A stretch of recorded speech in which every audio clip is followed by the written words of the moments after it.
O tema de hoje diz respeito à sociedade antirracista.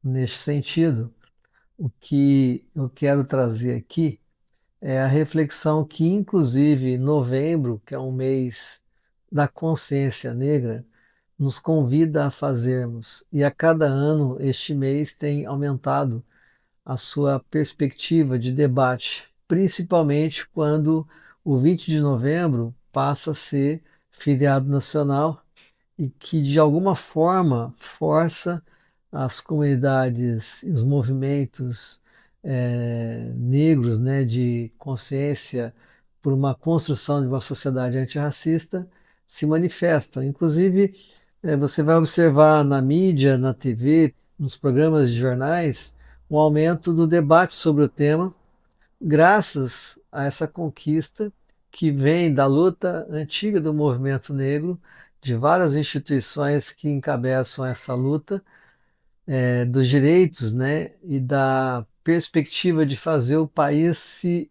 perceber na diáspora africana, com 56% da população que são da descendência da diáspora africana, decorrente da escravatura, que é uma das marcas mais assim cruéis da história da humanidade, que é o processo de escravatura das regiões do continente africano com a população negra, sabendo que a nominação de negro é dada pelo colonizador que se auto-intitulou branco para fazer a comparação do branco, aquela pureza, a clareza, a luz, e do negro como alguma coisa obscura, e que foi sendo construído esse referencial.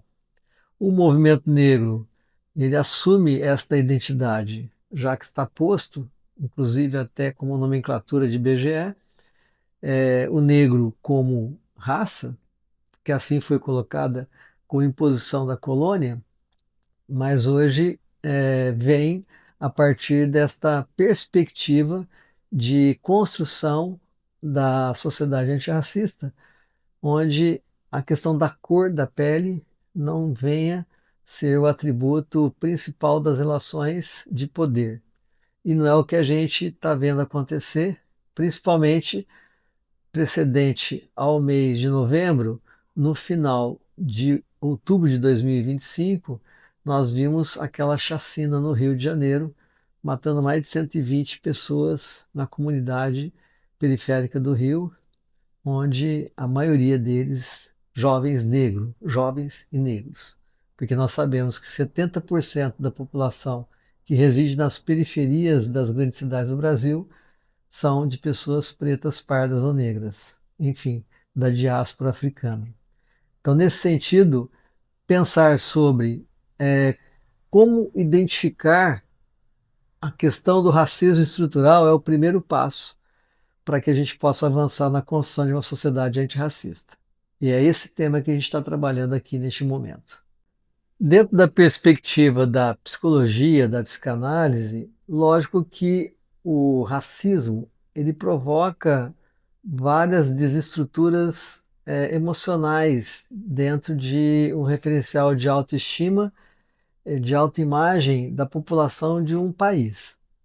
Então, um país onde a supremacia branca no poder, a supremacia branca nas condições financeiras, a classe mais abastada, com mais recurso, os bairros com mais presença do Estado, vamos dizer assim, são os bairros dos brancos, daqueles que têm maiores condições de chegar a uma condição de trabalho, de estudo, muito além do que uma criança, um jovem que vem de uma família de negros, pardos ou pretos neste país. Então você vê que este sofrimento psíquico vai causar questões de autoimagem seríssima e processo depressivo, negação de si.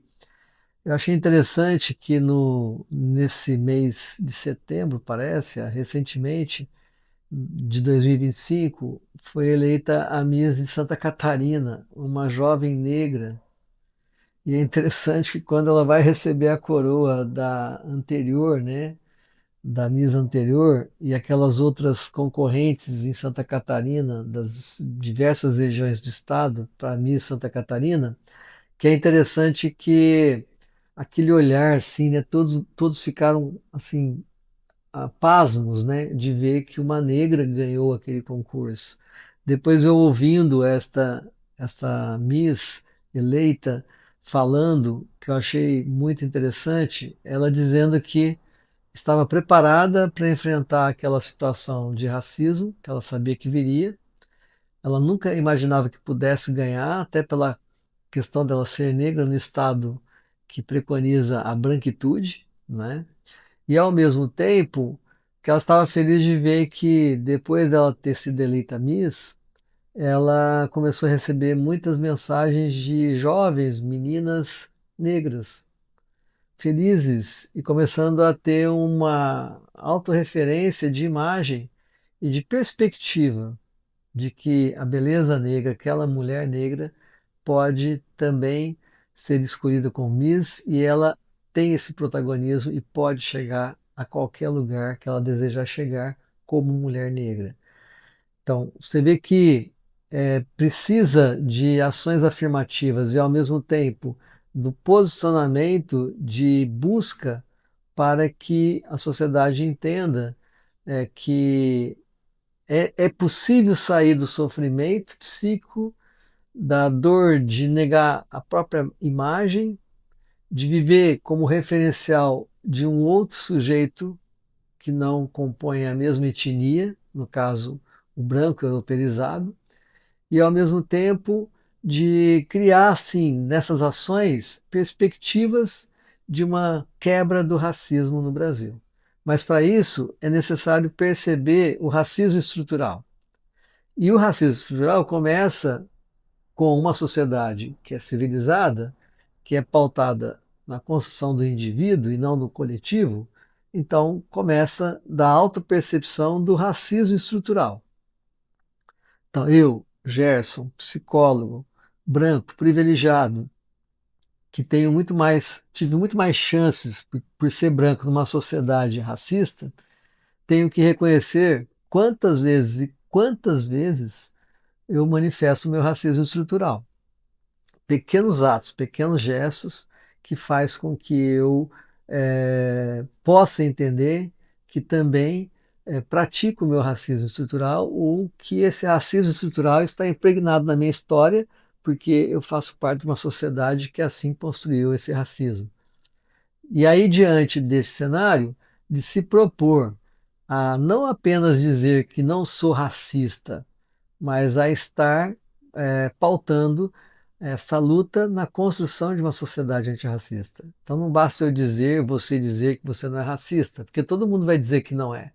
É importante, primeiro, se reconhecer nas manifestações pessoais de um racismo estrutural e, ao mesmo tempo, de se colocar nesta luta junto com o movimento negro e com a sociedade que está organizada para pautar a construção de uma sociedade antirracista.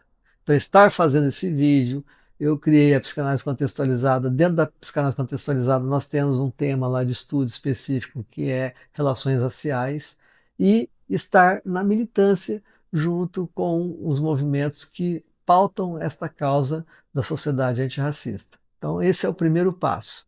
E o segundo passo? Vamos ver? O segundo passo é a identificação desse racismo estrutural na gestão pública. E para isso, vamos citar então um episódio lá do Rio de Janeiro, no final do mês de outubro de 2025, recente, onde, nas às vésperas de finados, uma ação de segurança pública, pseudo-segurança pública, invade comunidades periféricas do Rio de Janeiro e causa um massacre, matando mais de 120 jovens, na sua maioria absoluta negros. E aí, isso gerou uma comoção e, ao mesmo tempo, nesta mesma semana, se o governador do Rio fosse candidato a uma reeleição, ele seria reeleito, porque esta ação teve aprovação de 57% para mais da população do Rio de Janeiro, e ao mesmo tempo é, o governador, praticante católico de uma comunidade, de uma pastoral católica de um bairro de classe média alta no Rio de Janeiro, ele que professa o catolicismo, que pratica o catolicismo, nesta mesma semana, às vésperas de finados, foi aclamado, foi ovacionado na paróquia onde ele participa e atua, como se estivessem referendando a ação do massacre àquelas comunidades e que causou a morte de mais de centenas, mais de 120 jovens que ali ficaram estendidos naquela comunidade ao relento, para que as suas famílias pudessem elas mesmas vir cuidar daqueles corpos, né?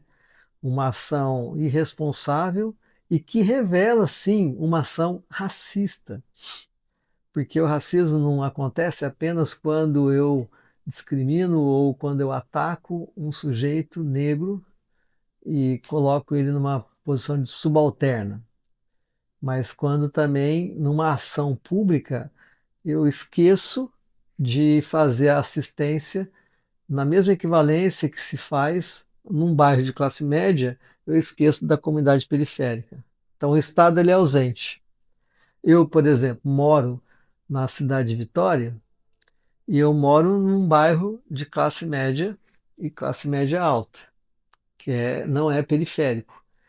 Praia do Canto, não moro na Praia do Canto, mas moro no Jardim Camburi, aí tem Mata da Praia, tem Jardim da Penha, tem o Praia do Canto, e são bairros que têm um investimento contínuo de paisagismo, de asfaltamento, de cuidado da orla, de equipamentos de lazer.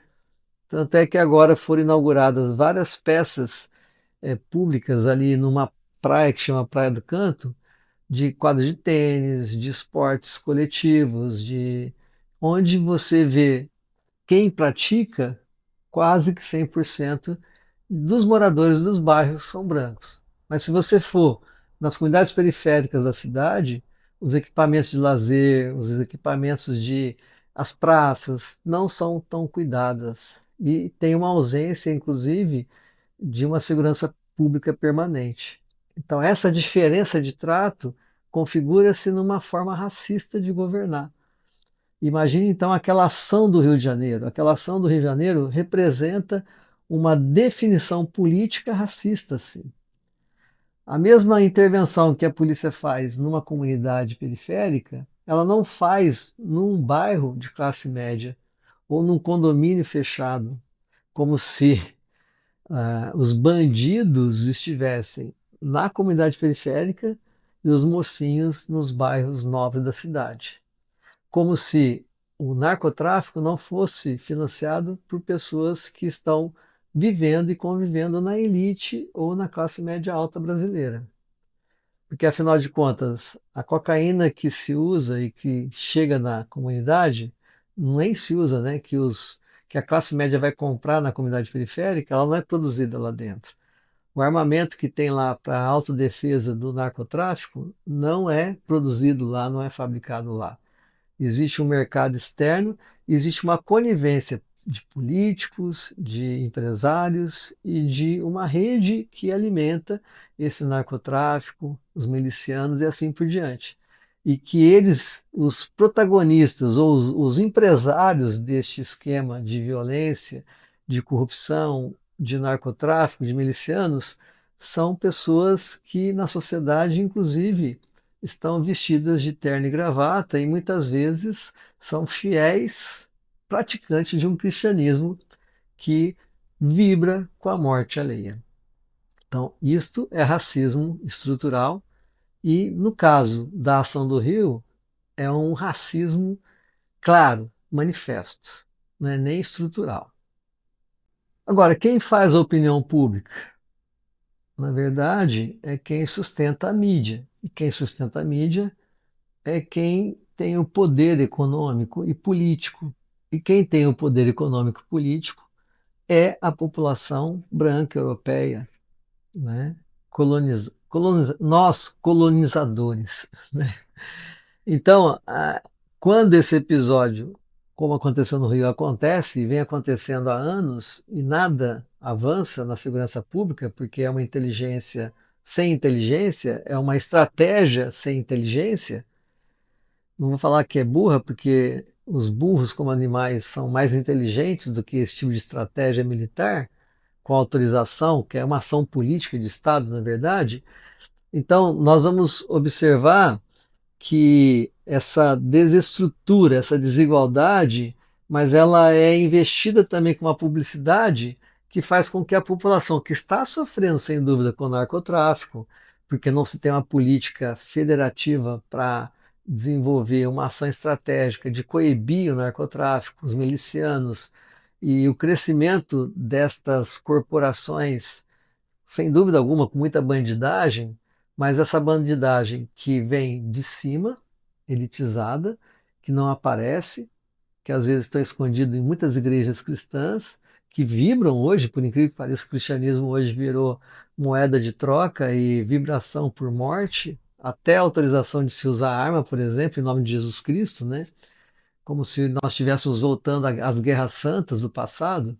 E nesse sentido, esta publicidade leva com que a opinião pública fica dividida, porque ela está sofrendo com a violência, principalmente nas comunidades periféricas, e quando tem uma intervenção dessa, aí racionaliza, nossa, está havendo alguma ação real. E é uma ação real, porém lesiva, que destrói famílias, que destrói esperanças de jovens.